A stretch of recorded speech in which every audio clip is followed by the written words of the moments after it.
Hey, how's it going, folks? Um, you know, interesting reality, like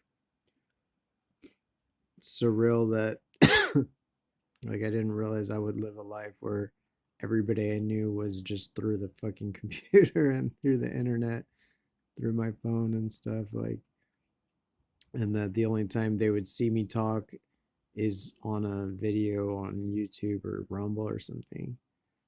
Uh, Wild times. I don't know. Anyway, I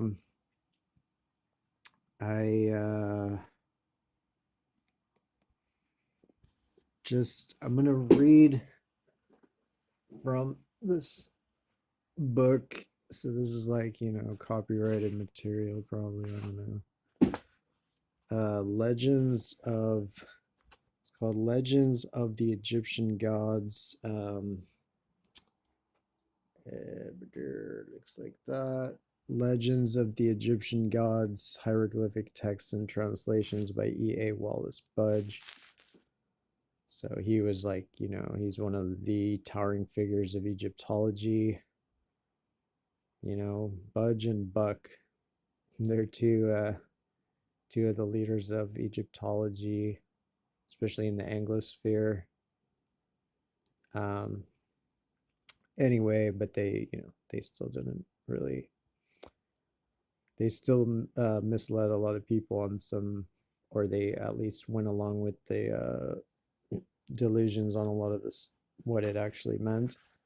They went too far along the lines of these are just primitive you know primitive superstitions from simple-minded people that eventually, just because they were traditional, eventually became part of, high civilization once high civilization developed, just because that was traditional, even though it was basically primitive and dumb or whatever. I mean, it's a mix between that, like Egyptology tends to be a mix between that, like saying they were dumb. I mean, there are people who are take them a lot more seriously and study like their astronomy and everything like that. Um, but it's a lot of the Egyptology in the Western tradition, it tends to be either dismissing it and, as this cute kind of quaint, primitive thing where these simple people like really believed all this, stuff, all this religious stuff was all literally true.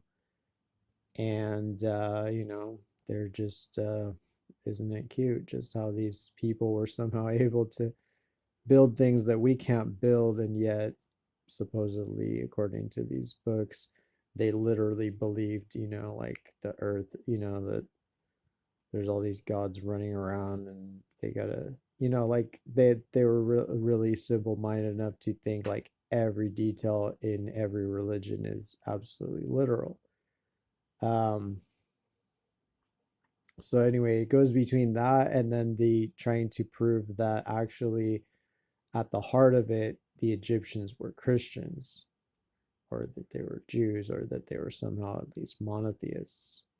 So that's like a major part of Budge. um maybe him more than some others. So that's why he focuses a lot on, this. So they focus on, like, you can just see how the way they portray things is trying to fit it within the Christian context.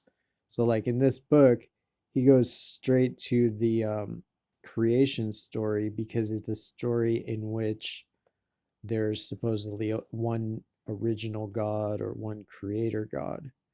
So without necessarily understanding that, you know, that might just be in that context. Like, yeah, I don't know. Like each god in the ancient Egyptian and probably most pantheons, they all like clamored to be the god.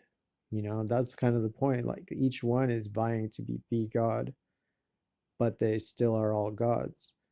And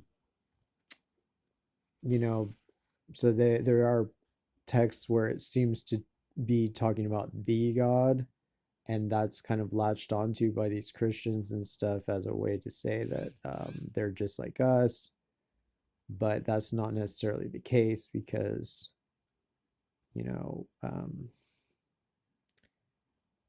it's just like it flies in the face of everything else, and it just seems so much like something that they just need to see, like these Christians, they're Westerners because, even in the, 1950s or whatever, it was still like the West was still very explicitly Christian, and to be like even studying, ancient Egyptian pagans was in some ways risque unless you phrase it as, well, they were really just, at heart they were just Christians like us, or at least they were monotheists like us. So it's really not that bad. See how this, so they're kind of like dispelling the misconception that there's a difference between like religions, or I don't know.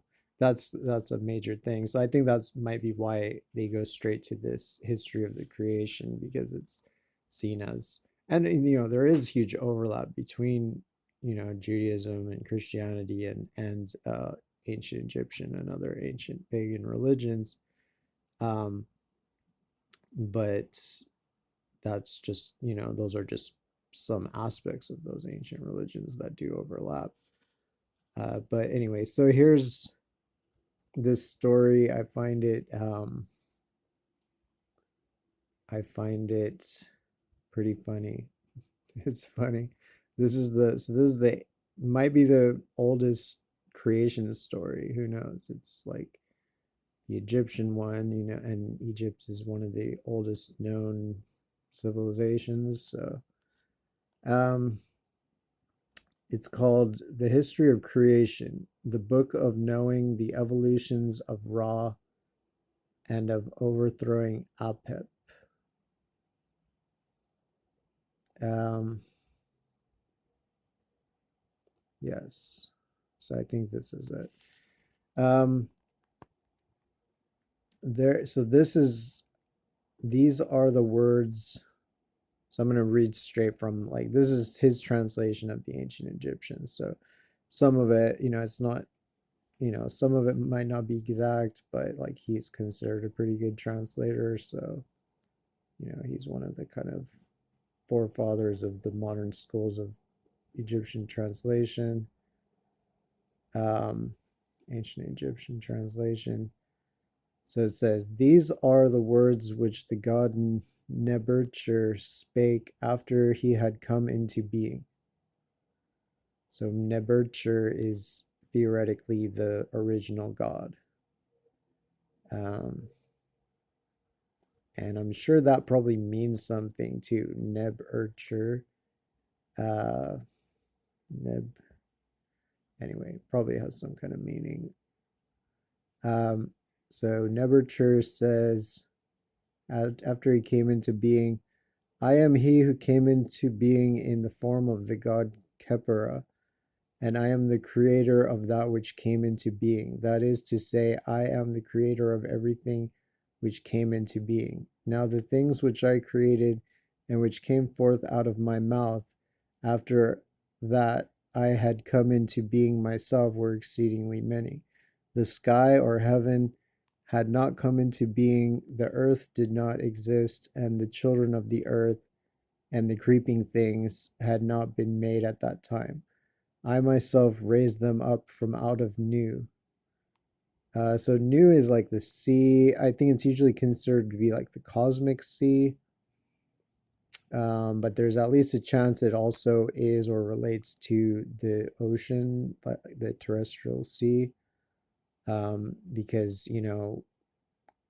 uh, rising up out of new, it's like, I mean, maybe they rise up out of both, but like all the celestial bodies are seen to rise on the eastern horizon, out of the ocean if you're on the east coast of your continent. Um, so I'm not sure if it's hard to know exactly the meaning of new. from a state of helpless inertness. I myself raised them up from out of new, from a state of helpless inertness. I found no place whereon I could stand. I worked a charm upon my own heart or will. I laid the foundation of things by Mot. So Mot is Venus, I think. It's Mot is Venus and Nephthys. Like Venus and Nephthys are the sisters of Mot. Uh, I mean, they're called the Sisters of Mot, or maybe the Mot sisters. And so when they align, when Nephthys is behind Isis or Isis is behind Nephthys, and you can see both of their silhouettes kind of combined, that's Mot. Then that becomes the goddess Mot. So I think Mot is Venus and Isis is Lucifer, Phosphorus, Venus rising, the morning star, and Nephthys is Venus setting, Hesperus, um, uh, Noctif, what is it? Uh, Lucifer and Noctifer. Yeah, so she's Noctifer. Anyway, so that's just Venus, but it also Mot is supposed to mean like justice, I believe, or by exact and definite rules, law maybe. So I don't know, something like that. I laid the foundation of things by Mot, and I made everything which had form. I was then one by myself, for I had not emitted, and there's also maybe a chance that Mot meant something that Mot did mean like justice or law or something, but then is also applied to Venus. It's not totally clear here because it's not clear if he's created Venus or maybe Venus did already exist. Because it's funny, he's saying like, I created everything, but I raised them out of new. So it makes it seem that new already did exist. And then if Mot is Venus, then it certainly would make it seem like Venus already existed, but maybe Mot here does just mean by exact and definite rules. And he says, and I made everything which had form. I was then one by myself, for I had not emitted from myself the god Shu, and I had not spit out from myself the goddess Tefnut, and there existed no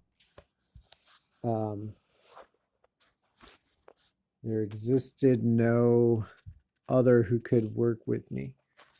Oh yeah, and it says for the new, this book, he says, has a footnote.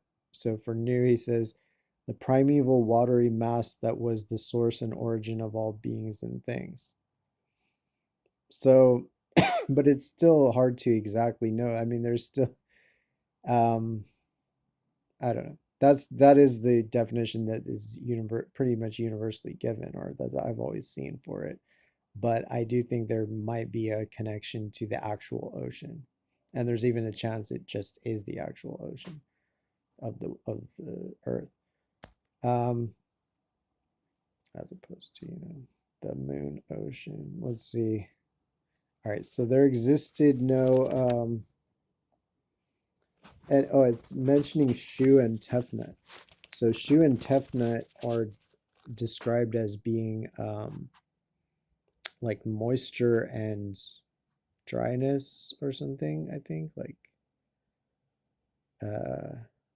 yeah, like moisture and air, something like that. So maybe air and water.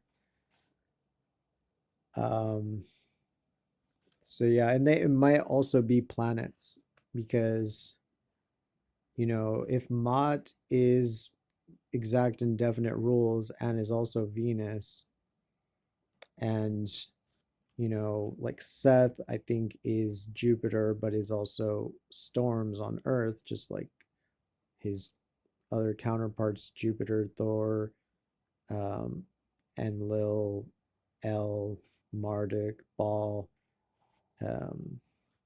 Zeus, um, so that so they may be planets as well, as being moisture and dryness, or air and water. Shu and Tefnut. Forget which one is which. The fact that he says spit out Tefnut. Yeah, so Tefnut is considered water and Shu is considered air. So that makes sense. I had not emitted from myself the god Shu. So maybe he breathed out Shu and he spit out Tefnut.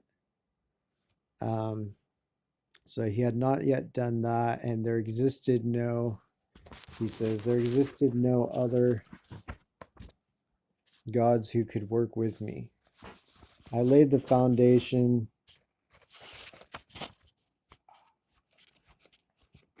I laid I laid the foundations of things in my own heart, and there came into being multitudes of created things, which came into being from the created things which were born from the created things which arose from what they brought forth. I had union. Okay, this is where it gets spicy.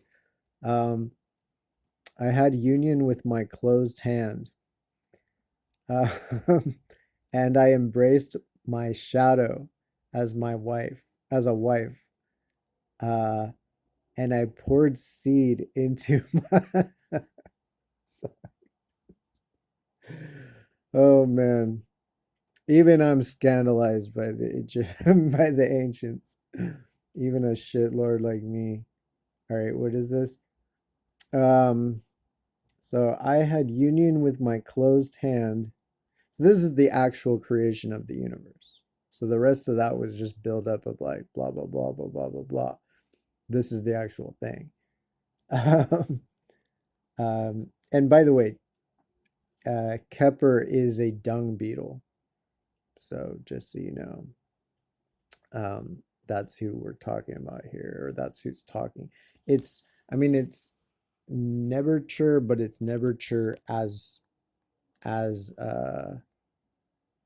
Kepler. So yeah, I don't know if neberture even had a form. So Kepler was maybe the first form, and that's a dung beetle. And the dung beetle was fapping, and all right, sorry, I gotta start again. I had union with my closed hand. And honestly, I really want to find out the exact Egyptian translation of that and the hieroglyphs for that. So, I could put that as my away message on Facebook if I'm like, um, you know, let's see. I had union with my closed hand, and I embraced my shadow as my wife, as a wife, and I poured seed into my own mouth. and I sent, and I sent forth from myself issue in the form of the gods Shu and Tefnut. So, so okay, it's a dung beetle. He jacked off, came in his mouth. Oh, he jacked off to his own shadow because that was like all there was. That poor bastard. But hey, maybe it was a sexy shadow. You never know, dude. I've seen some shadows in my day.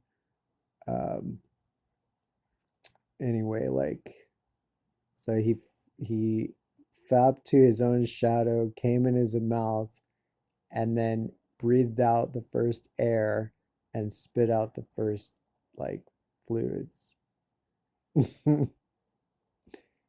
And yep, that's how the universe happened. I mean, it's like, but it's funny the way, like people think that this was so literal. Like nobody really, I mean, certainly the priests knew this was not literal, and I would imagine everybody knew it wasn't literal. Maybe the Greeks, when they were visiting, and like some Egyptians would fuck with them and pretend this was not literal or something. I mean, pretend it was literal.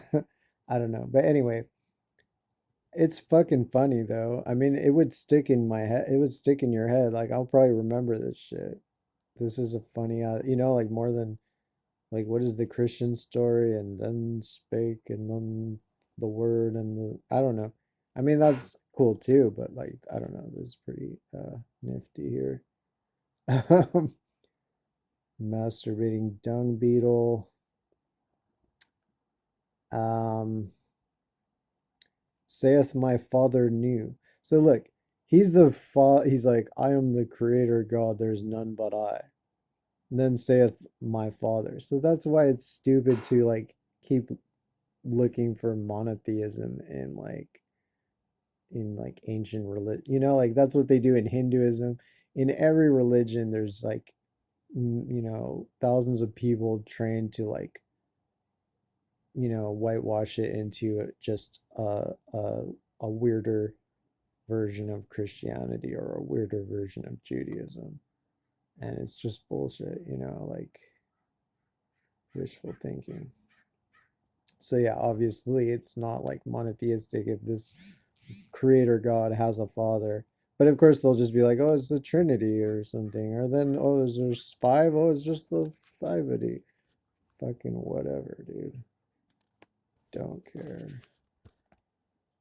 I used to be into like monotheism. I really thought paganism was like nonsense because all the pagans I knew were crazy and like modern paganism is nonsense. It really is. It's what the Christians, I mean, it's not what the Christians claimed. Like Christians claim it's like evil, devil stuff, whatever. But anyway, let me just continue here.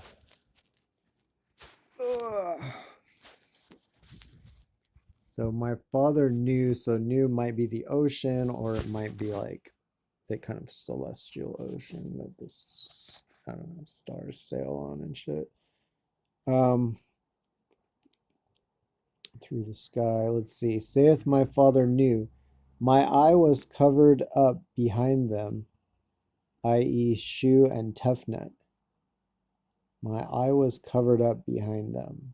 Okay, so Shu and Tefnut covered his eye, but after 2 hen periods had passed from the time when they departed from me, from being one God, I became 3 gods, and I came into being in the earth. Then Shu and Tefnut rejoiced from out of the inert watery mass wherein they were. Probably just says new, I don't know. And they brought to me my eye, i.e., the sun. Now after these things I gathered together my members, and I wept over them, and men and women sprang into being from the tears which came forth from my eye. So his eye is the sun, so he's, it's like, which is maybe true. I mean, that's what scientists think, that like the sun and the moisture and somehow life came about. Um, Now after these things I gathered together, blah, blah, blah. Tears. And when my eye came to me and found that I had made another eye in place where it was, i.e., the moon, it was wroth with or enraged at me, whereupon I endowed it, i.e., the second eye, the moon, with some of the splendor which I had made for the first eye, and I made it to occupy its place in my face, like the place of the sun, I guess, in my face. Or, yeah, it's hard to know what its means there. And henceforth, uh, it ruled throughout all this earth. So I guess I had made for the first eye, and okay, so the moon, he's saying the moon ruled throughout the earth, I guess. When there fell on them their moment through plant-like clouds, I restored what had been taken away from them. And I appeared from out of the plant-like clouds. I created creeping things of every kind, and everything which came into being from them. Shu and Tefnut brought forth Seb and Newt. Seb and Newt brought forth Osiris, and Herukhent Anmati, and Set and Isis and Nephthys at one birth, one after the other, and they produced their multitudinous offspring in this earth. All right, so that's that whole section or whatever. So it says Shu and Tefnut brought forth Seb and Newt. So Seb and Newt are the same as Geb and Newt, which is the earth and the sky, basically.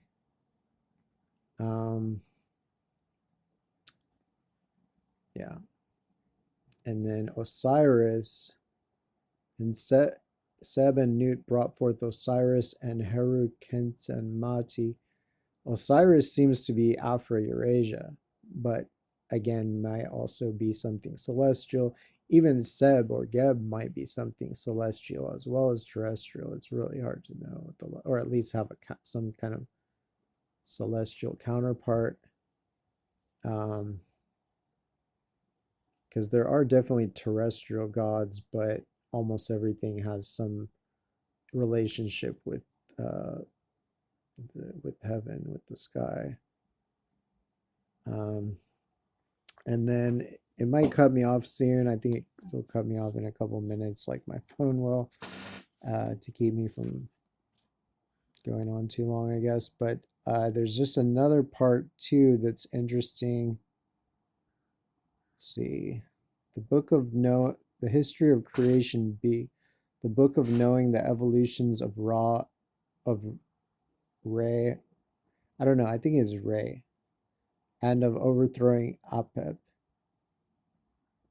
I don't know. I guess it is Ra in this book, but I think some people translate it as Re. These are the words of the god Nebercher, who said, I am the creator of what hath come into being, and I myself came into being under the form of the god Khepera, and I came into being in primeval time. I came into being in the form of Khepera, and I am the creator of what did come into being. That is to say, I formed myself out of the primeval matter, and I made and formed myself out of the substance which existed in primeval time. My name is Osiris, i.e. Osiris. I don't know. I'm not sure if that's why he's Osiris. Or maybe that's just... It tends to be like the gods take the form of each other all the time for some reason. But yeah, I don't know what this means. Who is the primeval matter of primeval matter?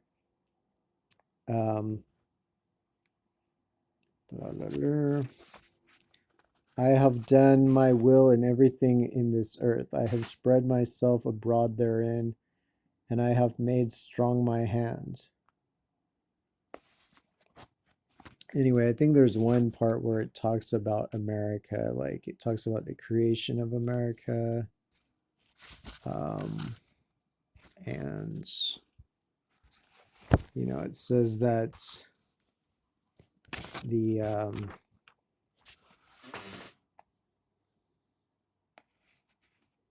says that the sun like went away from mankind, and if they wanted to see and you know, it talks about the creation of the Elysian fields, which is basically in America or associated with America. And it talks about the sun like going away from humanity, and it said if humans wanted to see its face, they have to follow the sun to this new land. All right. So anyway, I think it's about to cut me off. I can't fucking find this part that says that, but that's cool. Whatever. I'll do that next time. All right. So now you know how we were all created by the dung beetle that, you know, rolled the dung ball planets and dung ball moon and sun into existence and came in its mouth and breathed out air and spit out water. And that is that, you know. It's metaphorical, people.